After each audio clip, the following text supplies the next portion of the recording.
Hello, my dear friends. This video is sort of in a context of what's been said by federal immigration authorities, right? And what's been pretty much asked during individual consultations by our clients with respect to temporary visas to Canada.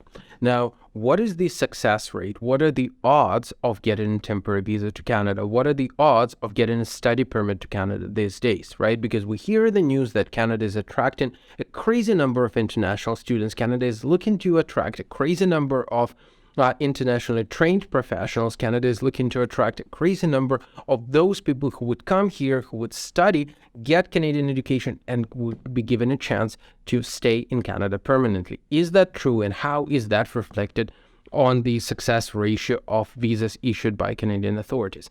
As of now, I would say that probably this is the first time I would say that everything's been announced by federal government is sort of fruitful, is coming into the reality, and we see it by our own eyes.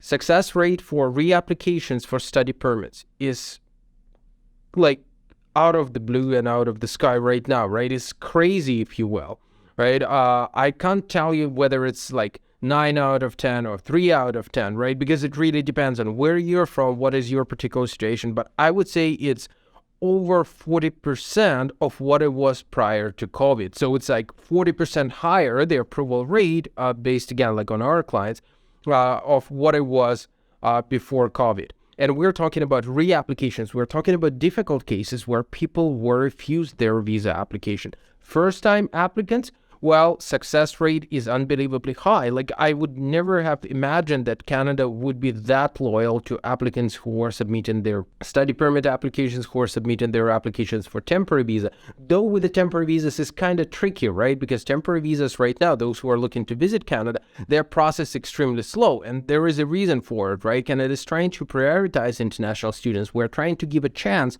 to internationally trained professionals. So those who are looking to come here and be trained in here, to make sure that these people would be given a chance to come here sooner, faster, and they would start studying at Canadian colleges and universities. So essentially what happens is Canada is indeed attracting a number of applicants, and it's not just worse. It's not that we're generating the number of potential applicants and at the same time we're looking to refuse every second one of them like it was prior to COVID, right?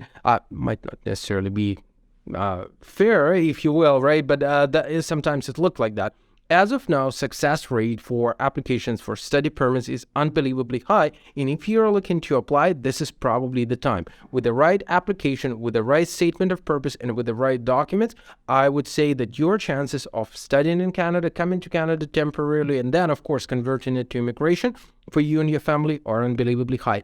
Drop us a line, let us look at your case, assess your chances, help you to determine the best pathway for studying in Canada or maybe immigrating to Canada from the scratch, and we would go from there and assist you from A to Z. Stay tuned with us and, of course, subscribe to the channel.